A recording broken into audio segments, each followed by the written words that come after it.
Eu quero compartilhar com vocês esse tema em dois textos bíblicos, tendo-os como base: uma nação e um povo em perigo. Uma nação e um povo em perigo. Nós não vamos ler agora Gálatas 6, mas vocês já deixem preparados lá. Gálatas 6, capítulo 7 ao 10. E o segundo texto, base, que nós vamos ler no meio outros, 2 Crônicas, capítulo 7, versículos 13 ao 15. Então, nós temos dois textos bíblicos. Gálatas 6, capítulo 7, Gálatas, capítulo 6, versículos 7 ao 10. E 2 Crônicas, capítulo 7, versículos 13 ao 15. Quando eu penso no Brasil, eu vejo que o país é um país maravilhoso e lindo. Eu amo meu país e creio que você o ama também.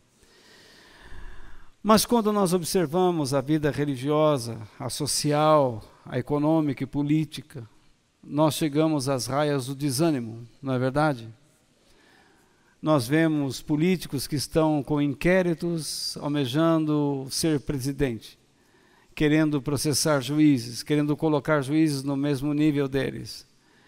É incrível como pessoas assim continuam liderando certos patamares do nosso governo, certas cadeiras do nosso governo. Então isso dá um pouco de desânimo, mas o nosso país é um país maravilhoso, cheio de belezas naturais, com recantos, com uma fauna, uma flora indiscutível, indescritível. Nós temos recursos minerais quase que inesgotáveis, os nossos rios são caudalosos, mas infelizmente pouco cuidados, nós temos uma estrutura quase falida, e isso nos deixa muito triste. Se nós pensarmos também na igreja, a igreja que Jesus criou, ele disse: as portas do inferno não prevalecerão contra ela. Isso não é uma declaração maravilhosa sobre a igreja? Mas quando eu olho a igreja atual, eu também fico muito triste. O que dizer da igreja atual? Então eu olho para o meu país, eu vejo as estruturas falidas e eu fico perto do desânimo. Eu olho a igreja atual e vejo como ela está se comportando e eu fico também muito triste. E então eu faço uma pergunta: o que é que nós, cristãos, se de fato somos responsáveis e sérios, o que é que nós estamos deixando para a geração seguinte? Se esta nação não está deixando nada para a geração seguinte, como nós veremos, o que nós, como cristãos, deveríamos deixar? Será que existe em nós esta preocupação de deixarmos alguma coisa sólida para os nossos filhos e netos? Se nós temos essa preocupação, deveríamos começar desde já a perceber quem de fato somos e o que Deus espera de nós. Há muitos que ignoram isso, faz de conta que isso não existe. Eu estou indo na igreja, meu filho está seguindo o meu exemplo. Mas que exemplo? Só o fato de ir numa igreja não significa exemplo. Pode significar muitas coisas. Você cumpre o ritual que se habituou a fazer. Existe um fator místico, onde você pensa: bom, se eu não for na igreja, Deus vai me castigar. Infelizmente, por ignorarmos a condição, tanto como nação, como um povo de Deus, nós estamos correndo perigo. E as pessoas não percebem isso. Acham que Deus não observa tudo isso. E eles não observam os sinais de alerta que Deus dá. Muitas pessoas presentes dentro de algumas igrejas, algumas reuniões, estão passando por uma situação que é um alerta de Deus. A vida não anda. Parece que quando começa a andar, então surge uma barreira e há um retrocesso. Deus não permite que essa pessoa avance. E ela diz que é algum problema do diabo.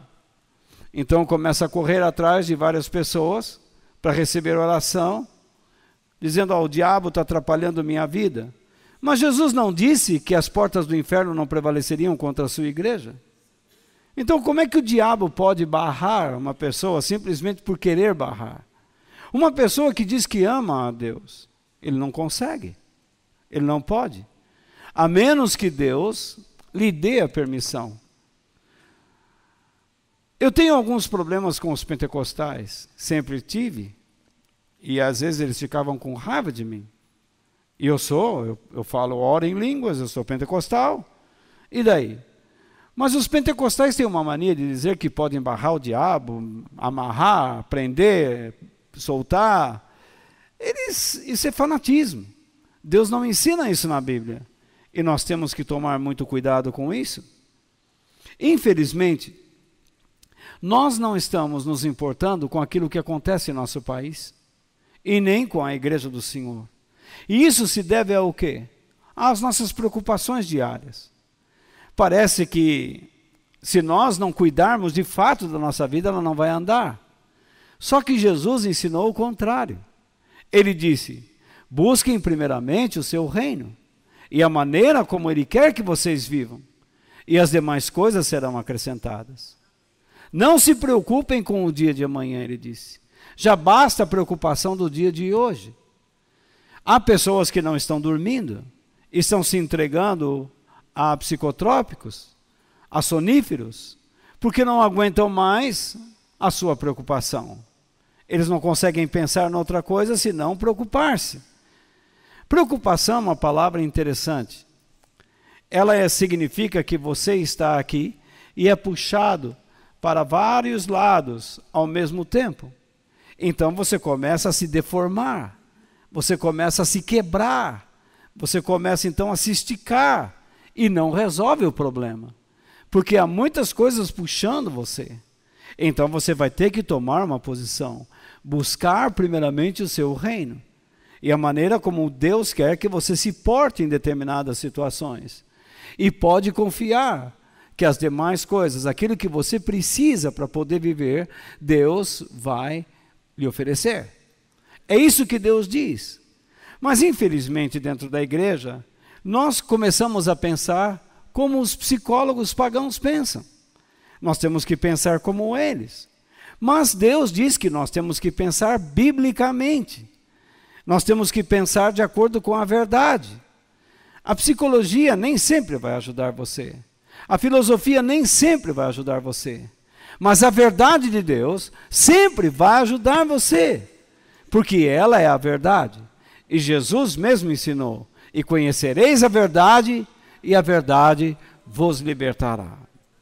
Então, a primeira coisa que Deus nos diz: não ignore as condições da nossa época. Não ignore. Não ignore que as pessoas estão vivendo longe de Deus. Não ignore que a igreja está fracassando. Você diz: mas as igrejas estão grandes, as igrejas estão ricas. Não se esqueça da carta de Jesus aos Laodicenses. Quando ele escreveu à igreja de Laodiceia: vocês têm fama de estarem ricos, mas são pobres. Vocês acham que enxergam, mas vocês estão cegos. Vocês acham que estão bem vestidos, mas vocês estão nus. A igreja dos últimos dias seria uma igreja sem perseguição na sua maior parte. Então Jesus não fala que a igreja é perseguida, então ela prospera. E com a prosperidade, nós perdemos o compromisso com a verdade e começamos a pregar um evangelho que não é evangelho. Começamos a dizer às pessoas que eles vão receber tudo que querem, que basta você fazer uma corrente, Deus vai então dar a você, faça uma novena, faça isso, faça aquilo. Basta você seguir 7, 9, 10, 12 dias seguidos, então Deus vai dar tudo o que você quer. Só que isso não é fé, isso é barganha. Deus quer que você aprenda a viver pela fé. Deus diz que você vai sofrer, mas as pessoas não falam isso. Pelo contrário, eles dizem, como é que você pode acreditar que um Deus de amor vai permitir que você sofra? Ele permite. Ele permitiu que o próprio filho dele sofresse. Ele vai permitir que nós também soframos. Mas o que Deus espera é que nós tenhamos uma atitude cristã, uma atitude de discípulo de Cristo, para que as pessoas possam ver através do nosso comportamento uma boa atitude e possam glorificar o Pai. E nós vamos ver isso já já. Na verdade, em segundo lugar, se nós seguirmos os caminhos atuais, nós estaremos em grande perigo. Nós temos percebido que a vida não é mais a mesma que costumava ser, ou não é? Vocês que são mais antigos, se lembram que nós tínhamos mais pudor, nós tínhamos mais respeito, ou não é isso? Dentro de um ônibus nós nos levantávamos para ceder o lugar a uma senhora, a uma mulher. Hoje em dia não existe mais nada disso. Hoje em dia você vê uma mulher falando palavrões em qualquer lugar, você vê o homem falando palavrões em qualquer lugar, não existe mais respeito. Os pais falam palavrões diante dos filhos, os filhos falam palavrões diante dos pais, quando a palavra de Deus diz que nós não devemos usar de palavras torpes, palavras que não vão trazer edificação. E não é só palavrão. Nós não deveríamos estar discursando qualquer tipo de palavra que não traz edificação. Quando um casal começa a discutir, um começa a acusar o outro, um começa a falar do outro, são palavras que não trazem edificação. E os filhos ficam assistindo aquilo. O resultado é que traumas são criados, problemas são criados. Nós não estamos observando sobre o que nós estamos plantando nessa vida. Então nós precisamos observar em Gálatas, agora sim, nós vamos ler Gálatas capítulo 6, versículos 7 ao 10, sobre o princípio da semeadura e da colheita. Vamos ler então. Não se enganem, reparem bem, ninguém zomba de Deus. Isto é ou não é uma verdade? Não se enganem. Isso é uma declaração que nós temos que obedecer. É um mandamento. Não se enganem. Mas ninguém zomba de Deus, é uma verdade. Deus declarou isso eternamente e todos devem saber disso. Eu não posso zombar de Deus, você não pode zombar de Deus e ninguém pode zombar de Deus. Então ele continua. O que uma pessoa plantar, é isso mesmo que colherá. Repare, se é uma conjunção o quê? Condicional. Ele vai mostrar uma condição. Se plantar no terreno da natureza humana, desse terreno, colherá a morte. Então não é o diabo que destrói você. É o que você planta em você. Eu estou cansado de ver pessoas dizendo assim, a sua vida não vai porque o diabo está te amarrando. Mas isso não é verdade. O diabo não pode amarrar você. Isso não é verdade. Deus nos deu armas para lutar contra ele e contra toda a sua mentira. E o apóstolo Paulo ainda ensina que nós não somos ignorantes acerca das suas atuações. O diabo é muito repetitivo. Ele é o pai da mentira. E nós sabemos que ele vai agir pelo espírito da mentira e pelo espírito do engano. Quando nós pecamos, quando eu pequei, quando você pecou, quando nós desobedecemos a Deus, quando nós desagradamos a Deus, nós não fizemos isto pelo poder do diabo. Nós fizemos isto porque plantamos para os nossos interesses pessoais. Aquele momento era um momento muito prazeroso, satisfazia todo o nosso ser.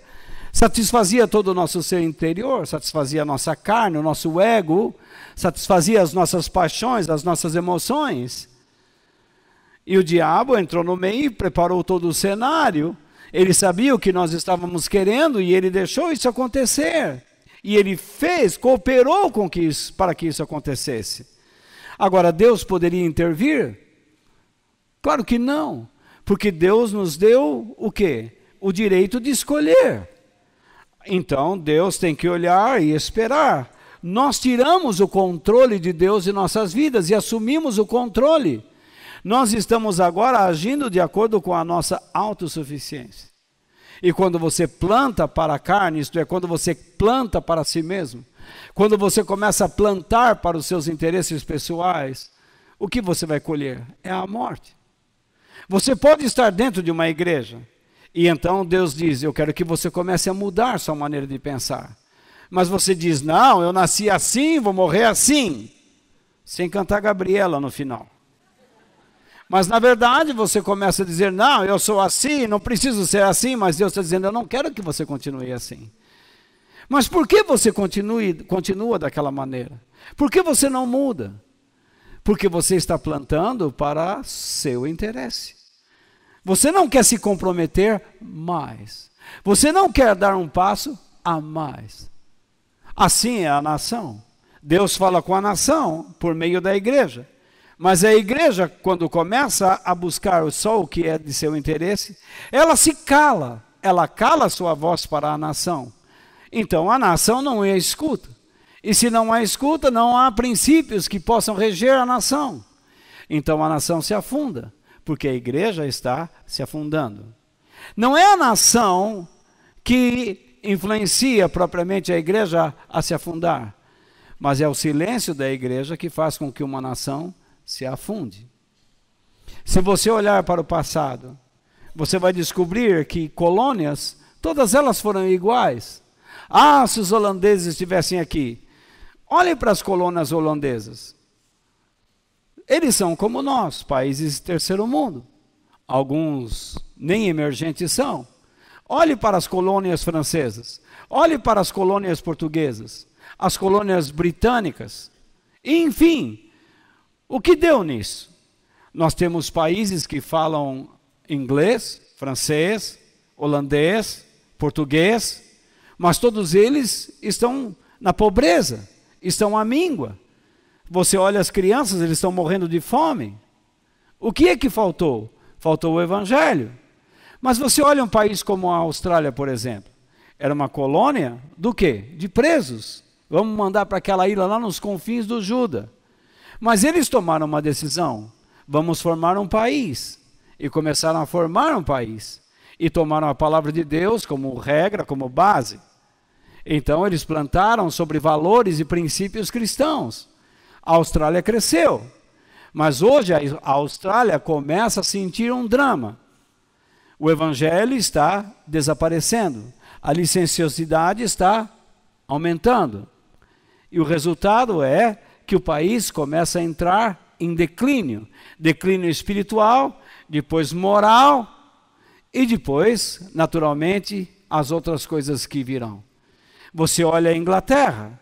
A Inglaterra, daqui a um tempo, que era um país que enviava missionários, aí a Inglaterra está a um passo de se tornar um país islâmico daqui a alguns anos. A Alemanha, a França, que teve ali homens que pregavam como Calvino, daqui a um pouco o cristianismo não existe mais propriamente. A Suíça, que ouviu grandes pregadores, a Holanda, que ouviu o próprio Calvino, Armínio, Zwinglio. De repente, daqui a pouco você não vê mais. Você entra nas igrejas, as igrejas estão completamente vazias. Eu já disse a vocês que um dia eu conversava com aquele escritor e grande mestre chamado John Stott, quando ele estava no Brasil, e ele me disse, olha, Walter, eu tenho que voltar para a Inglaterra porque nós vamos fechar uma igreja, fazer uma reunião para fechamento de uma igreja que na época áurea comportava 16 mil pessoas, sem microfone, sem nada, as pessoas podiam pregar e todos estavam lá ouvindo. Mas o que está acontecendo? Eles entraram para o neopentecostalismo, tentaram avivar, mas você não consegue fazer nada pela força. Não é pela força e nem pela violência, diz a palavra de Deus, mas é pelo Espírito Santo. Então o que acontece? As pessoas não se dão conta. Você vai deixando a sua vida, vai trabalhando, vai se preocupando. E Deus vai dando sinais, Deus vai mostrando. Eu não estou concordando com o modo como você está vivendo. E você vai deixando. Daqui a pouco você olha para a sua família, o que você vê? Coisas ruindo, coisas começando a cair, e você não percebe. Quando você abre os olhos, não tem conserto. E agora? Aí você começa a dizer que foi o diabo? Não, foi você. Você não prestou atenção, você não observou, você deixou as coisas acontecerem. Deus alertou, foi falando, mas você estava desintonizado, você não estava conectado. Deus gritou, mas você não ouviu. Então vamos continuar.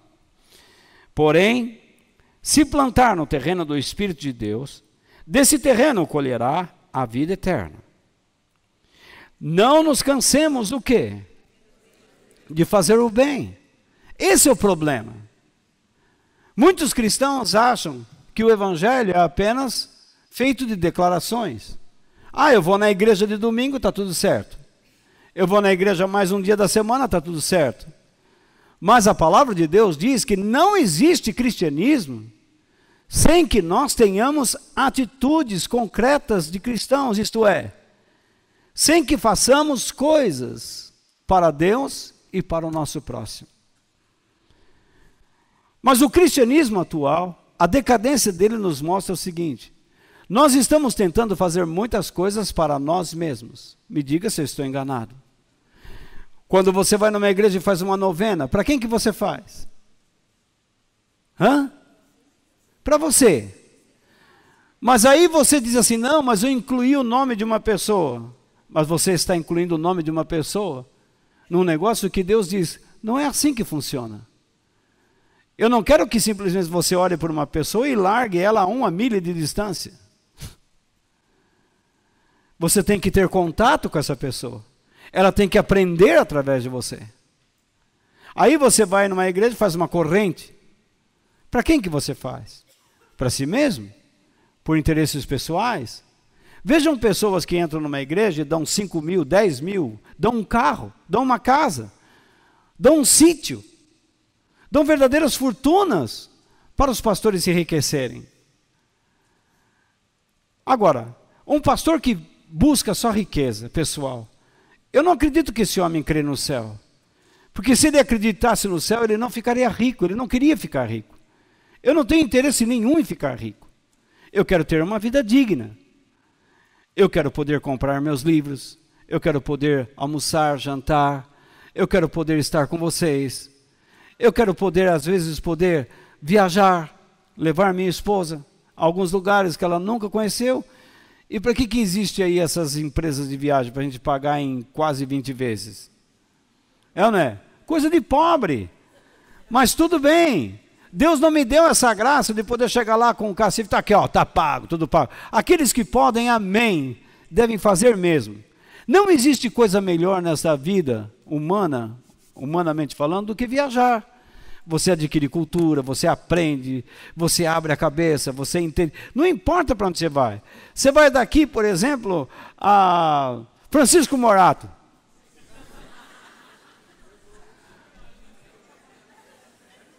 Sai do teu bairro e dá uma andada lá. E você vai aprender muita coisa. Vai até Jundiaí, por exemplo. Você vai aprender muita coisa. Vai até Campo Grande, até Manaus, João Pessoa. Aí começa a melhorar, né? Vai João Pessoa, Natal, Aquirás, Jericoacoara. Que mais? Joinville. Joinville não tem praia. Você vai arrancar carvão, vai comer pizza, macarrão. Mas aí você vai em Florianópolis, Camboriú. Né? Aí tinha um amigo meu porto-alegrense, ele dizia assim, vocês não visitaram as praias de Porto Alegre, do Rio Grande? Aquele mar cinza, aquela areia que parece cimento. Ele estava brincando, mas é isso mesmo. Mas em qualquer lugar que você for, você vai adquirir cultura, você vai aprender, você vai conviver com pessoas. Igual o Márcio, meu genro. Ele estava andando nos Estados Unidos e pisou sem querer nos pés de uma pessoa. E ele não fala inglês. E ele olhou para a pessoa e falou, thank you. A pessoa falou, no, thank you, I'm sorry, desculpe. Aí ele entendeu, né, André? Mas esse Márcio, o que você pode esperar dele? É só loucura mesmo. Esse Márcio é um cara doido, né, André? Esse é doidão. Mas você sabe que o cara pegou e se virou? Ele entrou numa loja lá com pouco dinheiro e começou a conversar com os caras. No, this, isso é o que, no fim o cara sai com as compras para baixo da metade do preço, ele convenceu os caras a vender para ele, porque ele entendeu o jeito, entendeu a mente. Você não precisa falar a língua local, mas quando você se dispõe, você aprende, você cresce, você volta com bagagem, você volta com experiência. Isso é coisa fantástica. Quando você lê livros, quando você começa a ler, aumenta o apetite de ler, isso é maravilhoso. Isso traz a você recursos, você se comunica. Enfim, nós devemos fazer o bem. Agora, pois se não desanimarmos, veja só, se não desanimarmos, chegará o tempo certo em que faremos a colheita. Quando você começa a plantar, então você vai colher. Se você colhe para a carne, você colhe da carne. Mas se você planta para Deus, de Deus você colhe, porque Ele mesmo dá. Então olha a conjunção de novo. Portanto, sempre que pudermos, devemos, de novo, ele salienta, ele repete. Devemos fazer o quê? O bem a quem? A todos. Primeiro ele diz que nós devemos fazer o bem. E o que é o bem? Você sabe o que é o bem? A vontade de Deus. O bem é a vontade de Deus. Às vezes você quer ajudar uma pessoa e Deus diz, não ajude, porque eu estou tratando com ela. Outras vezes você diz, não, eu não vou ajudar, mas Deus diz, ajude, dá um dinheiro para ela. Deus, eu lutei para ganhar o dinheiro. Você lutou, eu te dei saúde para você ganhar riquezas. Agora eu quero que você compartilhe. E muitas vezes Deus vai te devolver em dobro. Outras vezes Ele não vai dar nada, mas Ele vai agraciar você de outra maneira, porque você foi obediente. Deus não é obrigado a fazer tudo o que você quer e do jeito que você quer. Ok, irmãos? Então, portanto, sempre que pudermos, devemos fazer o bem a quem? A todos. Mas, ele diz, especialmente a quem? Aos que fazem parte da família na fé. Ele não diz da fé, mas na fé. Nós devemos nos preocupar com aqueles que se preocupam com o Evangelho. Há muitas pessoas em nosso meio que são dedicadas a Deus e estão passando de necessidade. E o que nós faremos por ela? Há pessoas que querem se aproveitar da igreja. Eles querem vir no dia de receber alguma coisa. Essas pessoas não fazem parte da família na fé. Vocês entendem o que eu estou dizendo ou não? Sim ou não? Nós devemos ajudar a todos, mas especialmente aqueles que fazem parte da família na fé. Existem pessoas, como eu disse, que estão passando dificuldades. Então, por que nós não podemos visitar? Por que nós não podemos dar uma palavra? Por que não podemos emprestar nossos ombros, nossos ouvidos a essas pessoas? Por que nós não podemos fazer alguma alimentação, algum bolinho, alguma torta, alguma coisa, sei lá, algum quitute? O que é, Marlene? Uma vez, quando você estava, eu tinha uma vontade de levar jiló na sua casa, Marlene. Jiló. Você gosta mesmo? Marlene, então, nós ia fazer a festa, viu? Dar uma fritadinha no bichinho, ó, né? Com uma cebolinha e tal, né? Manda para ver. Então, ainda pode jogar uns fígadozinhos, um fígado, não, uma tirinha de fígado, tal, fígado com jiló e cebola. Bom demais, né? Hã? Fala a verdade. Então, aí você leva. Como é que a pessoa se sente? Não melhora o ânimo? Mas nós estamos ficando muito munhecas. Nós estamos ficando demais pata de vaca, mão de vaca. Nós estamos ficando muquiranas, demais. Gente, nós precisaríamos cuidar das pessoas. Eu estou tentando ensinar vocês o que o Evangelho é. Eu não vou chegar aqui para você e falar assim, hoje Deus tem uma bênção para você. Isso aí você já sabe demais. Não é hoje, não. Deus tem uma bênção para você hoje, amanhã, depois de amanhã, depois, como fala o caboclo. Deus tem bênçãos indescritíveis para nós. O que Deus tem para fazer em nossas vidas, palavras não conseguem formular. Palavras não conseguem descrever. São inimagináveis. O problema não está em Deus, o problema está em nós. Então, que nós não fiquemos em silêncio, mas entendamos uma coisa antes, acho que eu esqueci de colocar aí. Entendamos que o Evangelho não é muito mais do que uma proclamação verbal de uma fé em Cristo. O Evangelho é muito mais do que uma proclamação verbal de uma fé em Cristo. Nós não podemos simplesmente dizer, eu preguei o Evangelho, eu estou vivendo o Evangelho. Não está, não.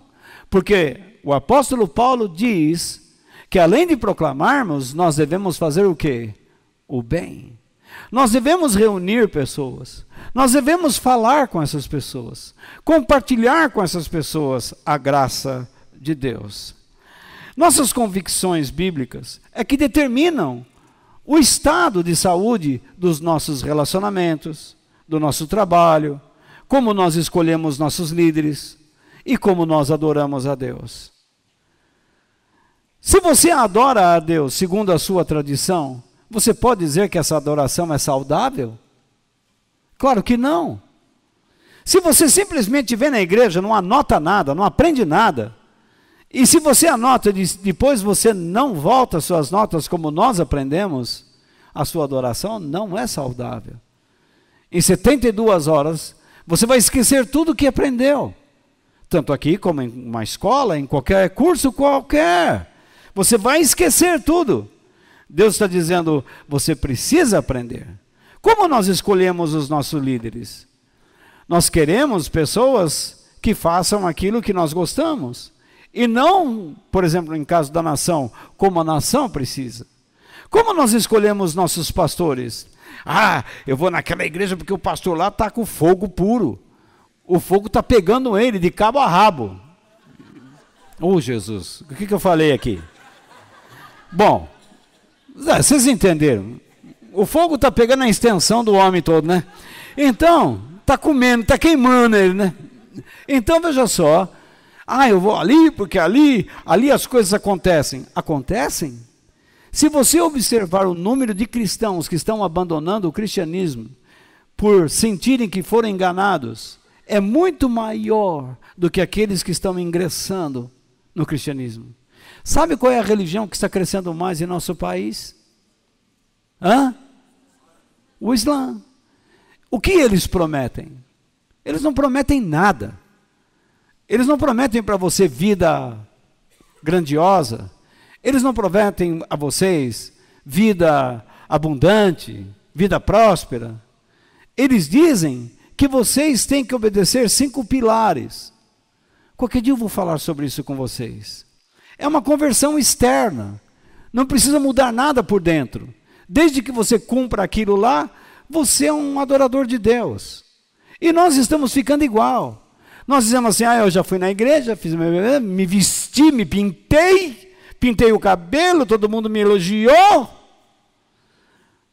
E daí? Ou então você sai daqui brava, nossa, olha, eu fiz um negócio no meu cabelo, ninguém viu, ninguém falou. Aí o marido fala, calma, nem você! É assim. Quer dizer que para você adorar a Deus, você precisa ter uma roupa de marca? Para adorar a Deus você precisa fazer escova. Se você não tiver uma escova feita, então Deus vai lá. Você acha que então o sopro quente do Senhor vai transformar seus cabelos em cabelos ondulados?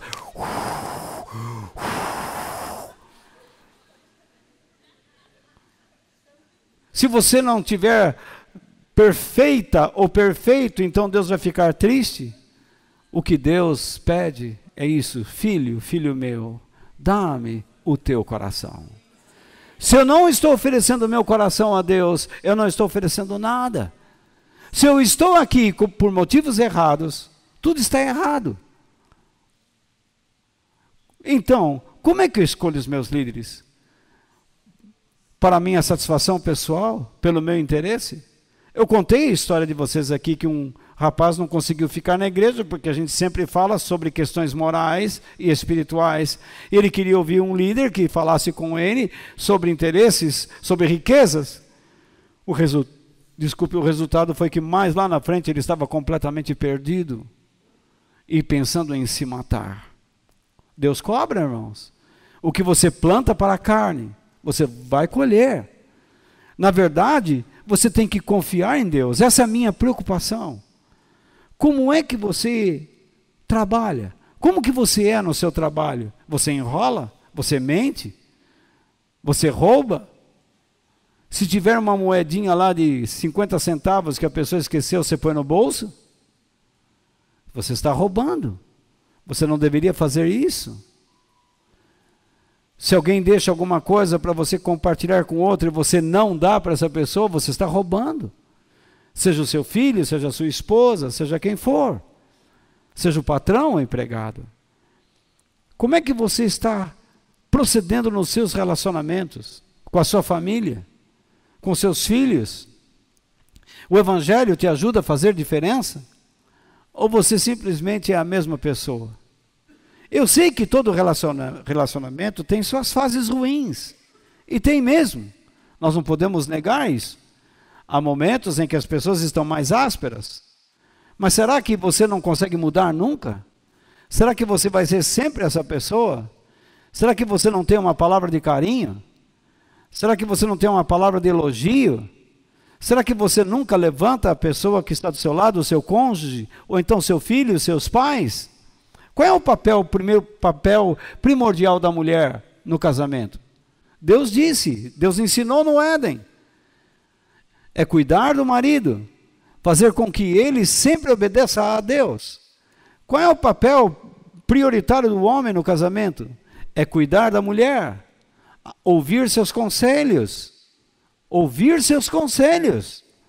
Porque a mulher sábia edifica sua casa. A tola a destrói. O homem tem uma tendência de largar as coisas, de ser omisso. E a mulher tem o dever de fazer com que ele não seja omisso. Não seja omisso para as coisas de Deus. Não se esqueça que quando você busca a Deus, Deus vai orientar você no trabalho, nos relacionamentos, nas escolhas que você faz e na sua própria religiosidade. O que você não pode é tentar fazer as coisas por si mesmo. Isso é muito perigoso. A nossa fé tem sido verdadeira? A nossa igreja tem ajudado você, com bases bíblicas, a mudar o seu comportamento ou não? Vocês estão morrendo? Vocês querem que eu fique gritando aqui? Eu não tenho fôlego para isso mais. A verdade é que aquilo que nós colhemos é o resultado do que nós plantamos. E uma coisa que nós precisamos ter certeza, que a colheita está muito próxima. Jesus está retornando e ele está dando alertas. Você percebe a frieza espiritual tomando conta da sua vida.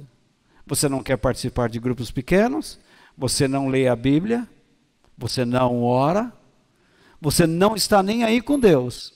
E quando as coisas apertam, você acha que Ele é a tábua de salvação. Mas você construiu uma ponte tão errada, que se você começar a andar sobre ela, ela vai ruir. E Deus não quer que você ande sobre a ponte que você construiu. Para consertar as bobagens que você fez, será necessário consertar você primeiro.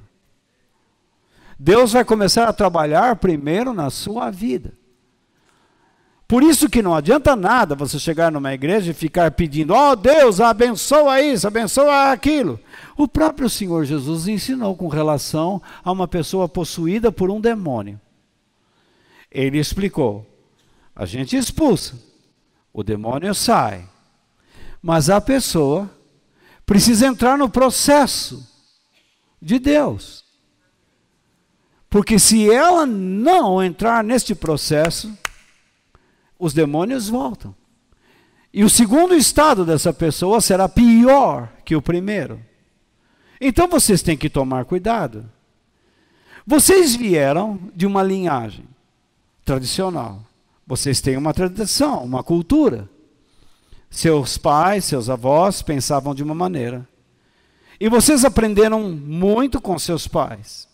E adquiriram hábitos dos seus pais, de seus avós. Religiosos, nos relacionamentos, nas características da personalidade e temperamento. E então você ingressa no Evangelho. Por alguma razão, Deus o chamou e disse, eu quero ter um relacionamento com você. E aí, você se empolga com o Evangelho. Mas com o passar do tempo, você está voltando a ser igual à sua mãe, você está voltando a ser igual ao seu pai, você está voltando a ser igual à sua avó. Por que isso? Isso é uma maldição? Não. Porque isso está no seu subconsciente. Se você deixa de andar no Evangelho, onde você vai plantar? Na carne. E qual é a origem sua? Tem uma origem, você aprendeu, você foi educado em alguma coisa. Você volta a ser o que era, rapidinho. Não permita que isso aconteça na sua vida, meu irmão. Não permita. Não tolere o mal dizendo que é bom. Não comece a dizer que aquilo que é mal está tudo certo, está tudo resolvido. Deus me entende. Já viram essa conversa? Quem já falou com você assim? Deus me entende. Eu sou assim porque Deus me entende. Eu sei, Ele me entende. Ele me aceita como eu sou. Não aceita não. Não aceita não. Assim como nós não podemos adorar a Deus do nosso jeito, tem que ser do jeito dele, Deus não nos aceita do nosso jeito, tem que ser do jeito dele. Na verdade, quem é que precisa do céu aí? Quem iria para o inferno aí? Nós. Mas Deus nos deu a graça, por meio de Cristo, de aceitarmos o Evangelho e termos uma vida em comunhão com Ele. Portanto, nesses versículos que nós lemos, nós vemos uma advertência. Qual é a advertência? Qual é a advertência de Deus para nós? Vocês estão com a Bíblia aberta? Eu vou esperar. Acharam aí, não? Em vez de você olhar para as pessoas, olhe para a Bíblia agora. Não fica olhando para as pessoas. Olhe para a sua Bíblia agora. Não é hora de você olhar para o olho verde do teu marido, para o narizão dele, para ver se ele está com rinite. Agora olha para você olhar na palavra de Deus. Qual é a advertência que Deus dá?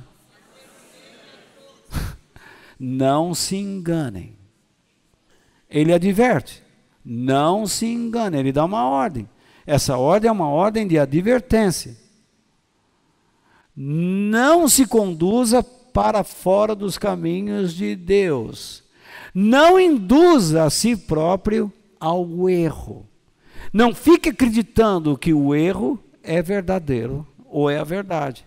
Não chame o que é mal de bom. Não se engane. E então o versículo nos dá duas verdades. Qual é a primeira verdade? Ninguém zomba de Deus. O que significa isso? Não levante o seu narizinho para caçoar de Deus.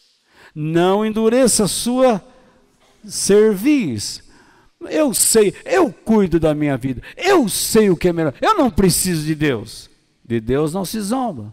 Qual é a terceira verdade? O que uma pessoa plantar, é isso mesmo que colherá. A ideia é de semear, mas não é enfiar só uma semente no chão. A ideia é espalhar, é expandir, é lançar as sementes. A ideia de Deus para nós é que esta semeadura ela seja de forma espalhada, que nós façamos isso de forma expansiva, entendeu? Então, o que Deus diz para nós ainda? Que nós não fiquemos em silêncio.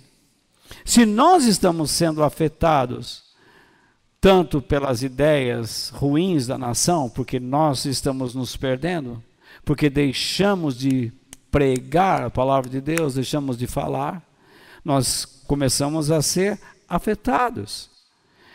Então, nós temos que parar, nós temos que aprender a palavra de Deus e começar a falar. Se vocês, pais, não falarem a palavra de Deus dentro de suas casas, você vai ver o resultado disso na vida de seus filhos. Se vocês não se reunirem com seus filhos, para sentarem juntos, para falar, papai ama a Deus, mamãe ama a Deus, quando ele é pequenininho, e o papai e a mamãe querem que você ama a Deus. Agora o papai vai falar uma coisa para a mamãe, então diz assim, a mulher briguenta é como um dia de chuva. No livro de Provérbios. Então,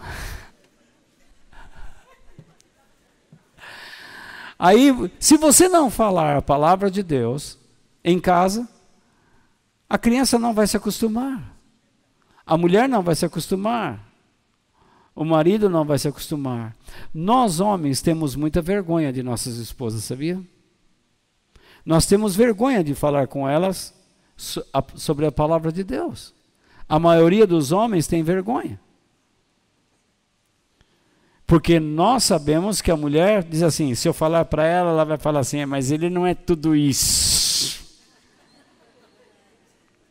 Na verdade, nós temos vergonha do mau juízo que nós fazemos da pessoa que convive com a gente. Imagine viver assim. Eu preciso mudar. Sério, vocês precisam mudar. Nós não podemos viver dessa maneira.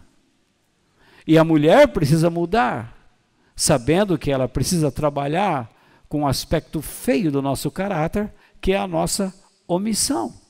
É mais fácil omitir do que fazer as coisas. E Deus diz, homem, você é o sacerdote da sua casa. Você é o cabeça da sua família. Ser cabeça não é mandar. Ser cabeça é pensar. É ser o meio, o instrumento pelo qual o Senhor Jesus envia a sua proteção, a sua ajuda, e atinge a família. O homem, então, cobre a casa com a sua proteção e a sua virilidade. É isso que Deus está dizendo. Eu chamei você para proteger sua casa, proteger sua família. Mas você não é o bam. Eu coloquei uma mulher do seu lado, porque você sozinho não conseguiria viver. E ela vai trabalhar num aspecto difícil da sua vida, que é a sua omissão, no seu egoísmo, no seu orgulho. Isso dói, isso é duro, mas entendam que isso é o trabalho de Deus na vida de vocês, por meio de suas esposas. Nós podemos ignorar ou negar a condição atual que nós estamos vivendo, e achando que tudo vai continuar como estamos agora. Nós estamos numa igreja ouvindo a palavra de Deus e achamos que tudo vai continuar, vai dar tudo certo, vai continuar do jeito que está, mas não é verdade. As coisas vão piorar. Se nós não tomarmos uma posição, as coisas irão piorar. Então, em Mateus capítulo 5, versículo 16, nós vamos aprender que além de proclamarmos a palavra de Deus, nós precisamos agir para ajudar as pessoas a crerem em Deus, por meio do que nós fazemos. O que está escrito em Mateus capítulo 5, versículo 16? Acharam já?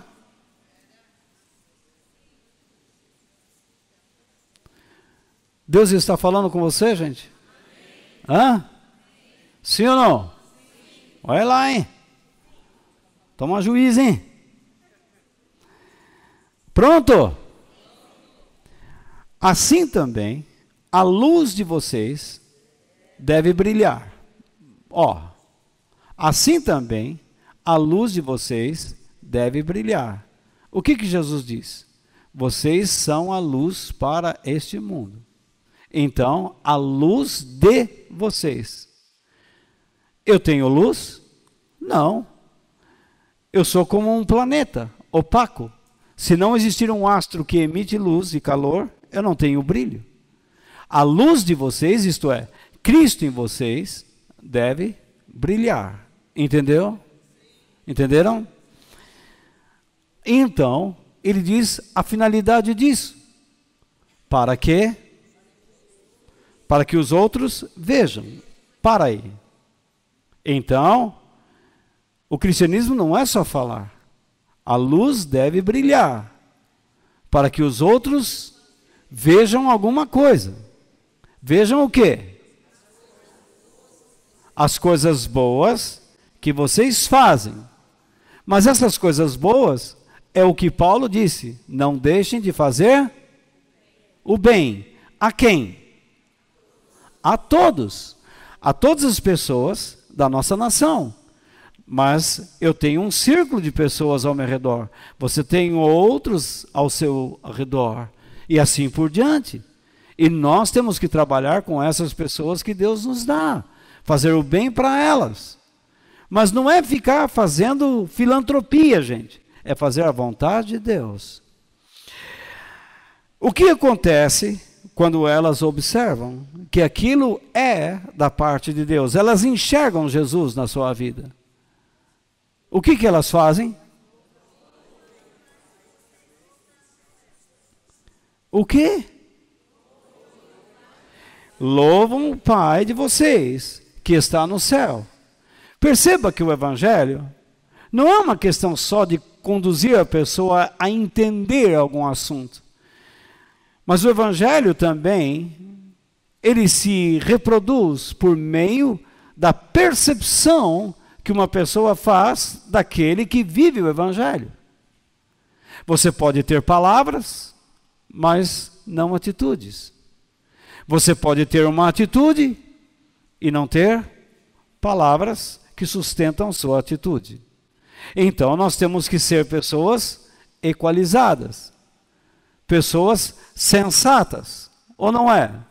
As minhas palavras não podem negar minhas atitudes. E as minhas atitudes não devem negar as minhas palavras. Se isso ocorre, alguma coisa está errada. O apóstolo Pedro fala quase a mesma coisa em 1 Pedro, capítulo 2, versículo 12. Vamos lá. 10 minutos para vocês acharem.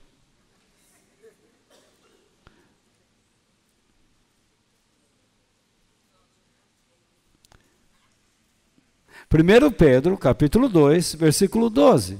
Vocês estão entendendo?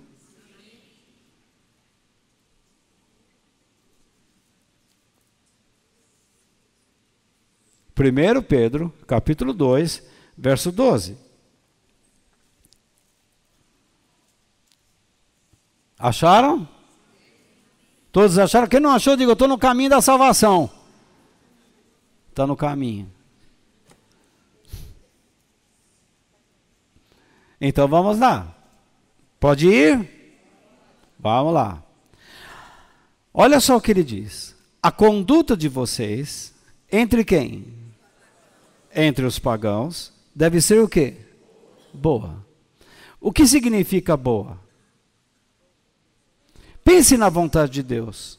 O que ela é? Boa, perfeita e agradável. Quando a palavra de Deus usa a expressão boa, Essa palavra significa também útil. Útil para quem? Para Deus e a pessoa. Mas às vezes, quando nós estamos servindo a alguém, aquilo não representa muita utilidade para nós. Porque imagine você se expor, você correr o risco de ajudar alguém. Mas Deus está dizendo, isso é bom para mim, isso é bom para a pessoa.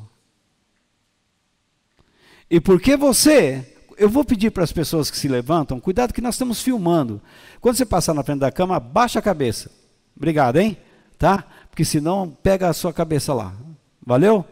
Então veja só, é boa, é útil para as pessoas que estão recebendo de nós o trabalho de Deus. Aí ele dá a razão. Vamos lá. Para que eles os acusarem de criminosos, porque os cristãos naquela época eram acusados de criminosos. Essa era a ideia que se espalhou. Esses cristãos são criminosos. Eles são contra a vida verdadeira. E não fazem a mesma coisa da gente. Esses caras ficam com a Bíblia, são fanáticos. Puxa vida, existe um livro melhor que a Bíblia? Eu sou um leitor voraz. Eu gosto de estudar e ler muito. Mas nada substitui isso. Nada substitui a palavra inspirada por Deus. Maravilhoso. Então, quando alguém nos chama de fanáticos, criminosos, o que acontece por causa da boa conduta? Tenho que reconhecer que vocês praticam o quê? Boas ações. O que significa boas ações? A vontade de Deus. Então, a vontade de Deus é útil para este país.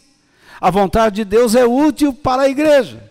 A vontade de Deus é útil para um povo. Desculpe, irmãos, eu não posso me esforçar que já começa a capengar. Mas isso vai passar. A vontade de Deus é útil para a sua esposa. A vontade de Deus é útil para o seu marido. A vontade de Deus é útil para os seus filhos. A vontade de Deus é útil para os seus pais. A vontade de Deus é útil para os seus empregados. A vontade de Deus é útil para os seus patrões, para os seus alunos, para os seus professores, para os seus amigos, para os seus colegas. Eles têm que perceber que vocês praticam a vontade de Deus. Do contrário, seu cristianismo não serve, não existe. É mentira. Você vai ter que mudar, porque Deus está pedindo isso. E olha como Pedro termina. Como ele termina? E assim louvem a Deus no dia da sua vinda. Isso é, na volta de Jesus. Por quê? Pedro está preocupado. Pessoas estão indo para o inferno. E a igreja está em silêncio, não está fazendo nada. Lá onde você trabalha, onde você vive, pessoas estão perdendo a chance de conhecer a graça de Deus. E nós estamos calados, não estamos falando nada, fazendo nada. Nós precisamos, além de nos reunir em grupo, fazer coisas para as pessoas. Mostrar o quanto nós as amamos, o quanto elas são importantes para nós. Mas não é para barganhar. É fazer de acordo com o que Deus nos orienta. E então as pessoas vão perceber. As palavras de Pedro, em outras palavras, eu coloquei assim. Que nós tomemos cuidado com a nossa... É melhor você ler do que copiar. Que nós tomemos cuidado com a nossa conduta ou comportamento entre os que não vivem para obedecer a Deus. Porque assim, mesmo que eles desconfiem e falem mal de nós, acabarão louvando a Deus pela nossa disposição de termos feito a vontade do Pai, ou seja, todo o bem que Ele nos pediu que fizéssemos, quando Cristo voltar. Eles irão reconhecer, e quando Jesus voltar, eles louvarão o Senhor.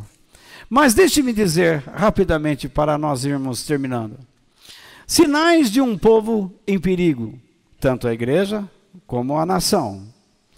Quais sinais que nós podemos reparar nas pessoas que não estão levando o evangelho a sério?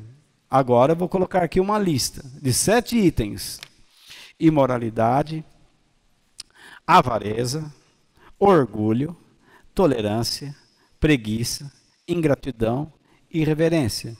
Posso continuar por mais alguns minutos, irmãos? Sim ou não? Vocês estão aguentando aí? Ou já não querem mais me ouvir? Quem precisar sair, pode sair sem problema nenhum. Tá? A sociedade está sendo guiada por um espírito de tolerância sexual. Verdade ou não é? Qualquer propaganda que você vê na televisão tem imoralidade lá. Não é isso? Tem libertinagem lá. Devassidão. Que vai contra a sexualidade genuína de Deus. Crianças, que Deus ensinou, quer dizer. Crianças nas escolas estão sendo vestidas meninos de meninas e meninas de meninos. Para provar o quê? Desde quando uma escola, o diretor de uma escola, adquiriu a autoridade para dar educação ao seu filho? Ele deveria olhar os seus professores e pedir que eles educassem nas matérias, formassem cidadãos. Mas quem forma o homem, o caráter, são vocês, pais. Nenhum professor tem o direito de sequer insinuar que seu filho deve ser menina ou menino. Que não tem problema nenhum em ficar. Não deve. Mas o que o governo faz a respeito?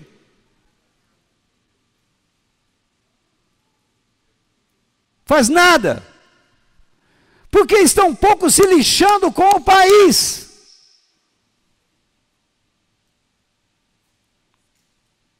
Nós estamos vendo com quem eles se preocupam.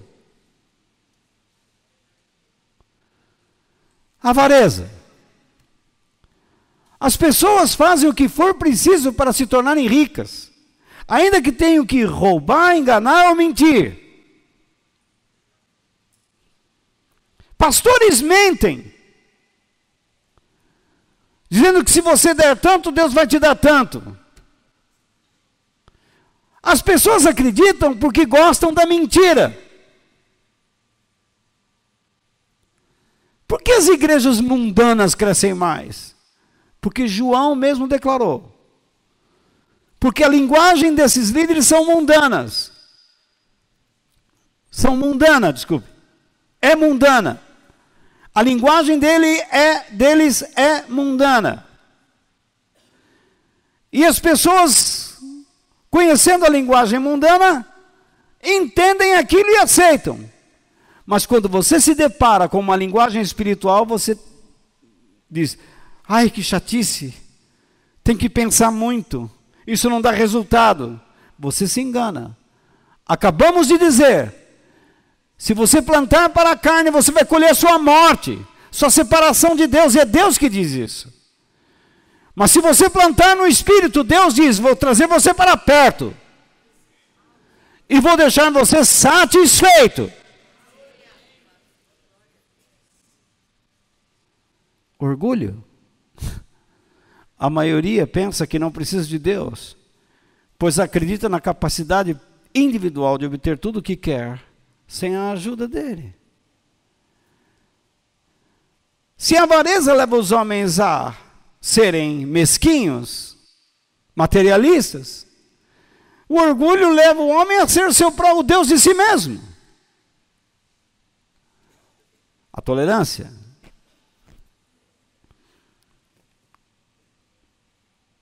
As pessoas tentam ser felizes em vão, pela prática da filosofia do hedonismo. O prazer a qualquer custo. O que importa é você ter prazer. Você começa a namorar. O negócio é fazer sexo. Perder tempo com conversa. Perder tempo para ver como é que você fala com a sua mãe, com o seu pai, como é que você lida com o dinheiro, como é que você lida com o estresse, como é que você lida com as pressões. Aí casa. Aí lá dentro do casamento, ele começa a ser um bruto, um animal. Ou então a mulher é uma víbora, uma cascavel.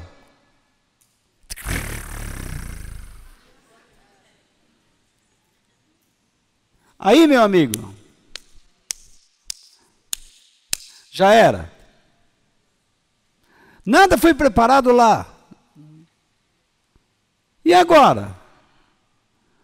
O que não foi feito lá vai ter que ser feito agora. Mas imagine, domar burro velho.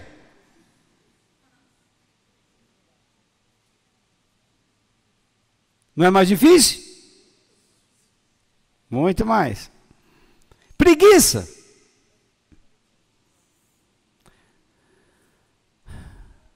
As pessoas se tornam cada vez mais dependentes. Irmã Maria José. Alô? Irmã Maria José. Tem uma palavra para mim hoje. Você está com a Bíblia na mão. Mas você não lê. Você é dependente da dona Zezé. Não, não é a senhora, não.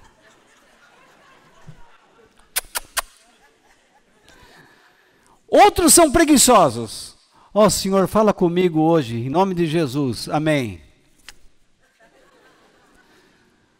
Raabe foi tataravó de Davi. Abraão foi pai de Isaac. Isaac de Jacó. Que Deus quer falar comigo aí?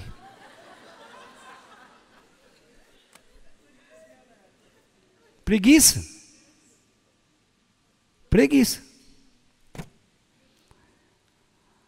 Comprei um livro que me deram, mas o livro tem 40 páginas, não é muito, né? Até o fim do ano, será que eu termino? Preguiça. Ai, hoje eu não estou se sentindo bem. Acho que eu vou ficar lá em casa. Você traz umas 3 cervejinhas para mim? Ai, estou com tantos problemas, uma tristeza atrás da outra. Vou lá na igreja, não estou em condições de adorar a Deus. Conversa fiada. Conversa fiada. Isso é pura mentira. Isso é pura mentira. Isso desagrada a Deus. Isso desagrada ao Pai. Isso é preguiça. Sabe o que Deus diz para você? Vai ter com a formiga, seu preguiçoso. Vai aprender com elas. Deus diz isso. Às vezes eu estou digitando essas folhas que eu distribuo e coloco na internet. Eu não sinto meus dedos, irmãos. E Deus precisa falar comigo. Continue. Não seja preguiçoso. Leia. Aprenda. Ore. Me busque. É isso que Deus me diz. Enfim. Tolerância. Falei já não? Já. Ingratidão. As pessoas se esquecem facilmente do que Deus lhes dá. Veja o que Deus já fez na sua vida. A vida que você está vivendo agora o agrada. A maneira como você está vivendo agrada a Deus. Lá vou eu falando bastante, né? Eu não tenho jeito mesmo. Mas vocês vão ficar uma semana livre de mim. Irreverência. A palavra de Deus é colocada de lado. A pessoa finge que está, mas não está. É corpo presente e mente ausente. Parece um defunto.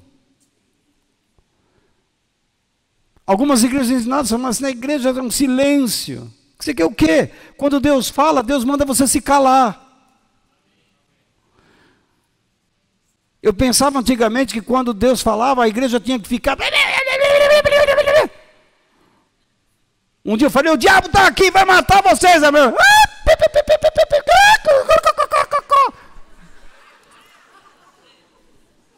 Não sabem o que estão fazendo. Quando você louva a Deus, você deve explodir.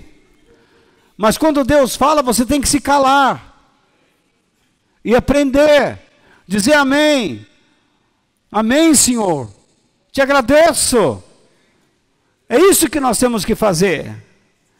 E não ficar aí, porque Deus está aqui, nós... Oh, glória!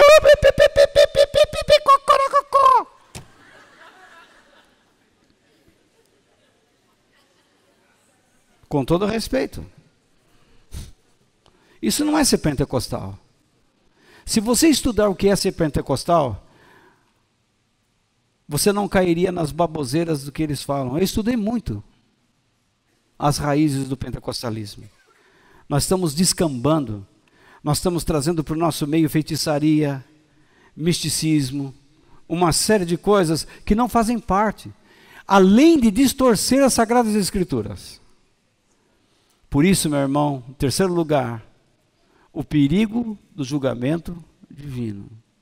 Uma vez que nós estamos escolhendo o caminho errado, Deus não pode fazer outra coisa, a não ser permitir que colhamos o que estamos plantando. E não tem jeito de sair dessa. Então, nós não podemos permanecer em silêncio, devemos agir fazendo o bem. Veja só, o que nós somos dentro da nossa igreja local, deveríamos ser fora dela. Desculpe, eu ia tirar aquela frase, esqueci e não tirei. O que nós somos dentro de nossa igreja local, deveríamos ser fora dela. Correto? Se você é uma boa pessoa aqui, você deve ser uma boa pessoa lá onde você trabalha, onde você estuda. Se você é honesto aqui, você deve ser honesto lá. Agora, vivemos um clima caótico. Então, como sobreviver a esses tempos perigosos? Vamos lá para 2 Crônicas, capítulo 7, vamos terminar, que é o nosso segundo texto bíblico. Vamos lá. Valeu, gente? Sim ou não? Me ajuda aí, ó. Que amanhã eu só vou ter que falar inglês. E você sabe que em inglês eu falo em qualquer idioma, hein? Acabou que chega perto de mim lá e falou, Spring Night of You, Big Night. O cara fala, what? What attention do you? Então, veja lá. Isso aqui nem você esquiava. Não entende nada, tudo burro. Acharam aí, não?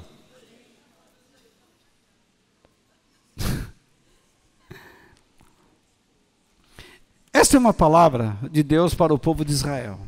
Mas com certeza os princípios que estão aqui são aplicáveis à vida de todos os cristãos.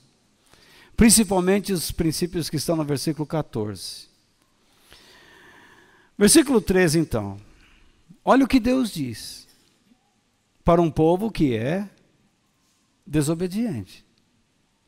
Ele não fala de imediato, mas ele usa o quê? Uma expressão temporal. Quando eu fechar o céu e não deixar que chova, ou ordenar aos gafanhotos que destruam as colheitas, ou mandar uma peste atacar o povo, o que você pode entender com isso? Que Deus tem o poder para deixar de abençoar sua vida.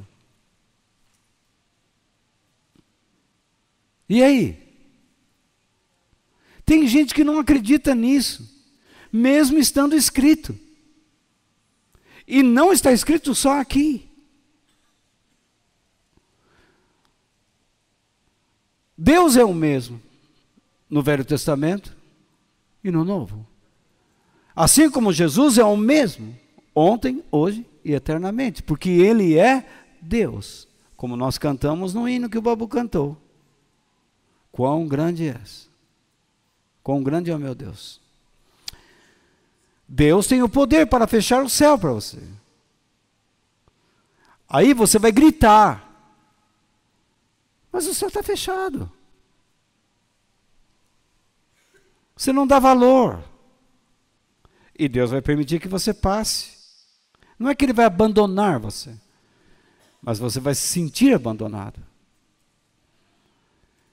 Não deixar que chova. A chuva não é uma graça, uma bênção que faz florescer? Imagine deixar de cair chuvas da graça de Deus sobre a sua vida. Ele encurta a mão. Ou Ele ordena que gafanhotos destruam a nossa colheita. De repente, tudo que você alcançou, você começa a perder, escapar da sua mão. Muitas pessoas já passaram por isso e não querem aprender. Ou uma peste atacar o povo. Doenças começando a atacar pessoas. Olha a zika. Agora esse ano não é a zika, é a chikungunya. No ano que vem vai ser a cunhada da chikungunya.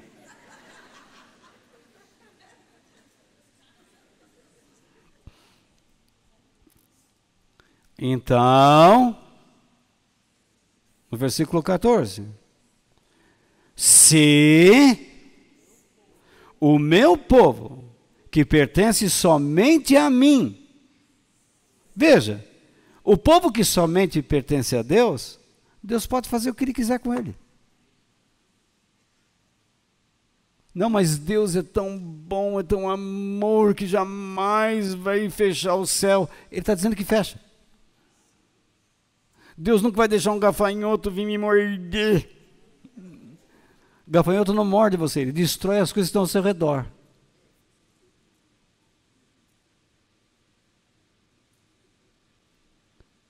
Deus é tão bom que jamais vai deixar derramar a graça. Deixa. Enfim. Então, se o meu povo, que pertence somente a mim, se arrepender, abandonar os seus pecados e orar a mim, eu os ouvirei do céu. Qual é a primeira coisa que Deus faz? O que Deus faz em primeiro lugar? Perdoarei os seus pecados. E depois Ele faz o quê? E farei o seu país progredir de novo. As bênçãos que Deus nos dá dependem da nossa condição espiritual, meu irmão. De como nós nos relacionamos com Ele. Se você acha que tudo está tranquilo, você pode não estar perdendo dinheiro. Mas certas coisas ao seu redor estão desestruturando. Certas coisas dentro de você estão ruindo. E daqui a um tempo você não vai crer como cria antes. Olhe para os seus filhos. Encontre neles a palavra de Deus. Talvez você não encontre mais. A conversa entre eles já não tem mais fé, graça, bondade, misericórdia. Só interesses. São sinais da lista que eu dei a vocês.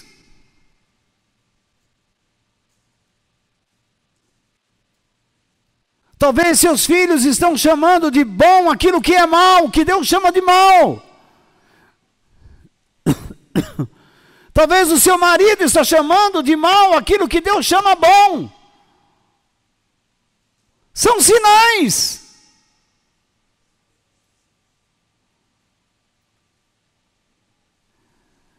E Deus diz: escutarei com atenções as orações que forem feitas neste templo.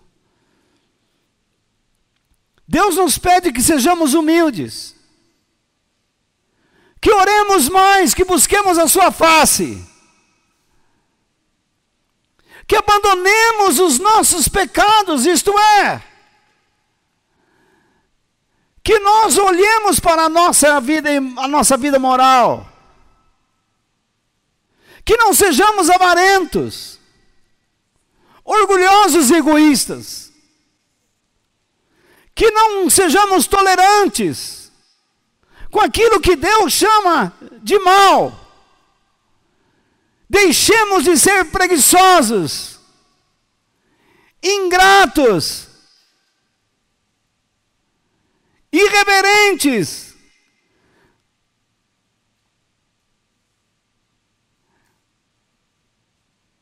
Eu não tenho nada contra você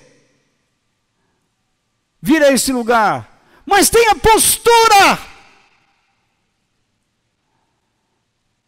Tenha postura de servo e serva de Deus.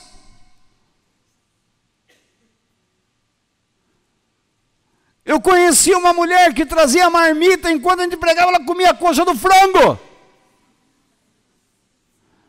Um dia eu falei com ela, disse, como é que a senhora pode ficar comendo na hora da pregação?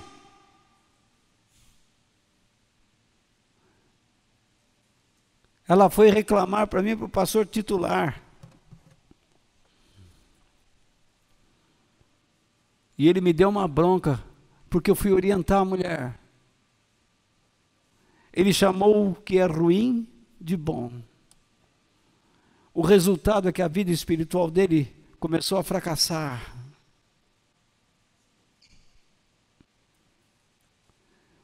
Quando nós estamos na presença de Deus, temos que ter postura.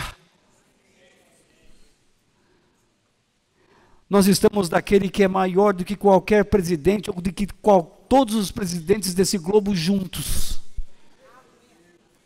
Nós estamos diante daquele que criou os céus e a terra, o universo com U maiúsculo. Nós estamos diante daquele que é capaz de dar a vida e nos levar para a morte. Ao levantarmos nossas mãos, nós estamos pedindo que Ele tenha misericórdia de nós. Estamos nos desarmando. Deus está dizendo, meu povo, seja obediente, me escute. Se vocês forem humildes, se vocês se arrependerem, se vocês buscarem a minha face, então eu vou perdoar os seus pecados. E a partir desse processo, eu vou fazer com que a sua vida ascenda. Eu vou fazer com que vocês levantem voo. Vou fazer com que vocês caminhem. Vou fazer com que vocês sejam homens e mulheres do meu povo, que carreguem a minha marca, que carreguem o meu espírito, que tenham em suas vidas a minha vida e a minha glória.